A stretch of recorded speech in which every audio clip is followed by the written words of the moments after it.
Sepak bola adalah permainan yang dilakukan oleh dua tim berbeda dengan komposisi pemain yang berada di lapangan sebanyak 11 orang, di mana masing-masing tim berupaya untuk menang dan mencetak gol ke gawang lawan. Permainan sepak bola melibatkan pergerakan unsur fisik, mental, motorik kasar, dan motorik halus, serta dibangun dengan kekuatan tim yang solid. Pergerakan semua unsur tersebut dilakukan untuk menjaga pergerakan bola tetap dinamis dan melewati garis gawang. Kehadiran permainan sepak bola terjadi di Cina sekitar abad ketiga dan 2 sebelum Masehi dengan nama permainan cuju, di mana cuju dimainkan dengan bentuk bola bundar di atas badang tanah persegi. Banyak negara-negara yang mengklaim bahwa kehadiran sepak bola diawali dari mereka sendiri, seperti Yunani kuno dan Roma. Namun, cerita yang banyak diakui permainan sepak bola populer pada abad ke-12, di mana pada abad ini sepak bola dimainkan di padang rumput dan di jalanan Inggris. Seiring berjalannya waktu, kemudian bermunculan klub sepak bola, akan tetapi kehadiran klub sepak bola yang diyakini ada sejak abad ke-15 tersebut terorganisir dengan baik dan tanpa status resmi. Oleh karena itu, cukup sulit untuk menentukan klub sepak bola yang pertama hadir di muka bumi ini.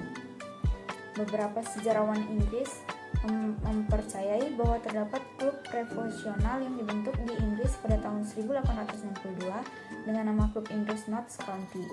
Setahun kemudian, sepak bola modern lahir pada tahun 1863 ketika Asosiasi Sepak Bola Inggris didirikan. Yang pertama, peraturan tentang gol yang sah, di mana aturan pertama yang perlu diperhatikan adalah untuk memenangkan pertandingan bola harus masuk ke gawang lawan. Setiap tendangan yang mengarah ke gawang lawan harus diakhiri dengan melewati garis agar bisa menjadi gol yang sah. Gol dapat dicetak dengan bagian tubuh manapun selain dari tangan atau lengan hingga ke bahu. Peraturan yang kedua adalah peraturan tentang waktu permainan. Ketika permainan berakhir imbang selama 90 menit berikut dengan tambahannya, maka akan dilanjutkan adu penalti untuk menentukan pemenang, di mana penalti ini dilakukan dalam kotak penalti dengan menendang bola ke arah gawang lawan. Masuk ke peraturan ketiga, yaitu peraturan tentang jumlah pemain. Aturan selanjutnya adalah jumlah pemain dalam setiap tim sebanyak 11 pemain, terdiri 10 pemain lapangan dan 1 penjaga gawang. Setiap tim mendapatkan persediaan hingga 7 pemain pengganti. Pergantian pemain dapat dilakukan kapan saja dalam pertandingan dengan masing-masing tim dapat melakukan maksimal 3 pergantian pemain per sisi. Peraturan keempat yaitu peraturan wasit dan pemberian kartu. Wasit dapat berkonsultasi dengan asisten wasit kapan saja dalam pertandingan mengenai keputusan. Merupakan tugas asisten wasit untuk menentukan offside dalam pertandingan. Untuk pelanggaran yang dilakukan seorang pemain dapat diganjar dengan kartu kuning atau kartu merah, tergantung tingkat pelanggaran yang dilakukan. Yang pertama adalah menambah kebugaran dan stamina. Menambah stamina di mana kombinasi lari, jalan kaki, lari cepat, dan menendang dapat memberikan peningkatan stamina. Peningkatan kesehatan jantung, penurunan lemak tubuh, peningkatan kekuatan dan tonus otot, peningkatan kekuatan tulang, dan peningkatan koordinasi. Manfaat selanjutnya adalah meningkatkan kerja tim dan sosial. Manfaat sosial sepak bola adalah meningkatkan kerja tim. Bermain sepak bola juga akan dikaitkan dengan sifat kepemimpinan dan berteman baik dengan bermain sepak bola. Meningkatkan aktivitas kerja tim adalah keterampilan yang penting. Selanjutnya adalah baik untuk kesehatan mental. Sepak bola dapat memberikan manfaat terhadap kesehatan mental, di mana olahraga teratur juga dianggap dapat membantu memperbaiki masalah-masalah kesehatan mental seperti depresi dan stres. Dapat meningkatkan kepercayaan juga dan harga diri, serta dapat membantu mengurangi kecemasan. Baik untuk kognisi. Tidak banyak yang mengetahui hal ini, tetapi bermain sepak bola memiliki pengaruh yang signifikan terhadap fungsi kognitif otak seseorang. Yang kelima adalah membantu problem solving anak. Bermain sepak bola untuk anak-anak usia sekolah dapat membantu membangun keterampilan pemecahan masalah yang kuat. Pemain harus bisa menyelesaikan masalah dengan rekan satu tim dan lawan mereka untuk menjadi yang teratas. Sementara kita menguji keterampilan pemecahan masalah kita yang sedikit. Kita belajar bagaimana menemukan resolusi untuk masalah-masalah kecil. Lapangan sepak bola berbentuk persegi dan memiliki 4 sisi diantaranya, sisi kanan dan kiri yang disebut sebagai garis lapangan. Sedangkan sisi lain yaitu lebar lapangan disebut sebagai garis gawang. Ukuran lapangan diperbolehkan bervariasi. Aturan FIFA menerapkan standar lapangan sepak bola internasional adalah panjangnya sekitar 100-110 meter. Sementara lebarnya 64-75 meter. Adapun lingkar tengah memiliki radius 9,15 meter. Sedangkan ukuran kotak penalti adalah 40,3 x 16,5 meter. Di dalam lapangan terdapat 2 gawang yang dijaga oleh masing-masing kiper, di mana gawang itu sendiri terdiri dari bangkai berukuran tinggi 8 kaki dan lebar 8 meter. Teknik dasar permainan sepak bola. Yang pertama adalah mengoper bola atau passing. Ada beberapa teknik passing atau operan yang baik agar bola dapat terakurasi dan sampai di kaki teman tanpa direbut oleh tim lawan. Berikut beberapa teknik passing. Yang pertama adalah kaki bagian dalam. Teknik passing dengan kaki bagian dalam ini memiliki tingkat akurasi yang lebih baik dan cocok untuk dipakai di operan jarak pendek.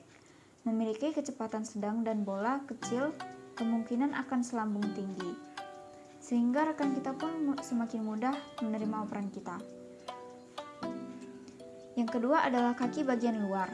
Tipe passing yang kedua adalah outside of the foot atau mengoper dengan kaki bagian luar ini.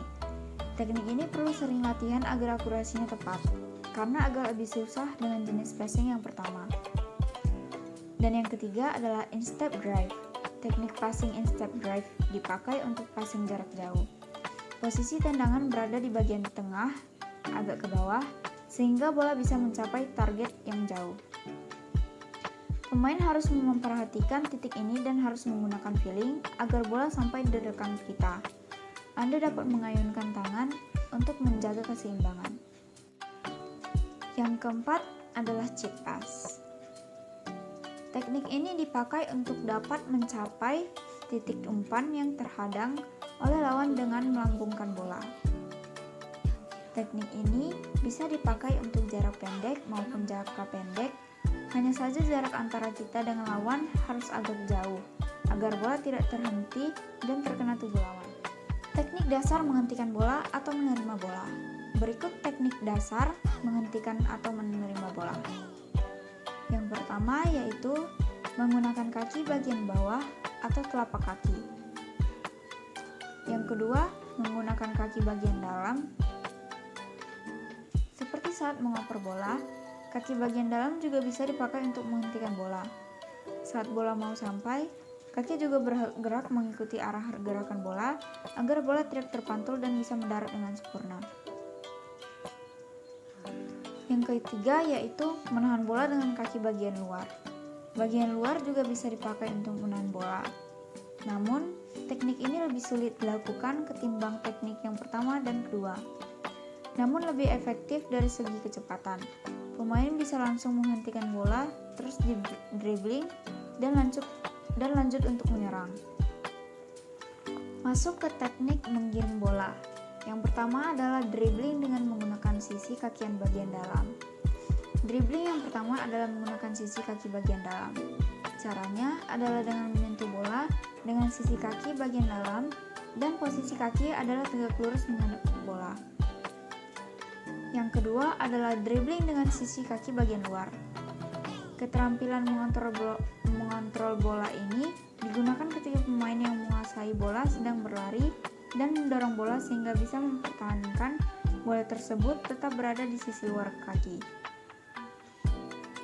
Yang ketiga adalah dribbling menggunakan kura-kura kaki. Teknik dribbling ini menggunakan kura-kura kaki. Teknik ini dibilang lebih enak dan bisa dipakai untuk dribbling dengan kecepatan tinggi atau lari. Teknik mengontrol bola. Dengan kontrol bola yang baik, seorang dapat menerima operan dan melakukan operan baik lambung maupun datar. Selain itu, kontrol bola adalah kemampuan mempertahankan penguasaan bola dan melindungi dari lawan. Dan teknik yang terakhir ialah kontrol tubuh. Kontrol tubuh adalah di mana kemampuan pemain menggerakkan tubuhnya dengan lancar saat pertandingan. Juga dapat mengoptimalkan keseimbangan. Mengontrol tubuh saat pertandingan berkaitan dengan langkah yang tepat, lari yang seimbang, dan keseimbangan gravitasi ketika melakukan lompatan.